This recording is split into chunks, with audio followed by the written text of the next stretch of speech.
চট্টগ্রাম বিশ্ববিদ্যালয়ের নিষিদ্ধ ঘোষিত ছাত্রলীগের নেতাকর্মীদের মোটরসাইকেল শোডাউনের একটি ভিডিও সামাজিক যোগাযোগ মাধ্যমে ছড়িয়ে পড়েছে। সোমবার ছড়িয়ে পড়া ভিডিওতে দেখা যায় বিশ্ববিদ্যালয়ের 0 পয়েন্ট, শহীদ মিনার ও রেল ক্রসিং এলাকায় 7 থেকে 8টি মোটরসাইকেল নিয়ে শোডাউন দিচ্ছে কয়েকজন নেতাকর্মী।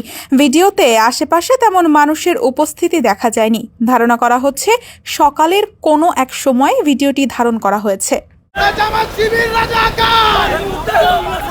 ভিডিওতে অংশগ্রহণকারীদের মুজিব আমার চেতনা, মুজিব আমার বিশ্বাস, শেখ মুজিব, জয় বাংলা, জয় বঙ্গবন্ধু এবং শেখ হাসিনা আসবে, বাংলাদেশ হাসবে স্লোগান দিতে শোনা যায়।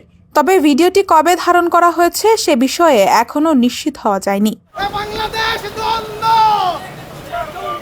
এ বিষয়ে বিশ্ববিদ্যালয়ের সহকারী প্রক্টর নুরুল হামিদ কানন সমকালকে বলেন, ভিডিওটি আমি দেখেছি, তবে এটি কখন ধারণ করা হয়েছে তা এখনই নিশ্চিত করে বলতে পারছি না। বিষয়টি যাচাই বাছাই করা হচ্ছে। সত্যতা নিশ্চিত হওয়ার পর প্রয়োজনীয় ব্যবস্থা নেওয়া হবে।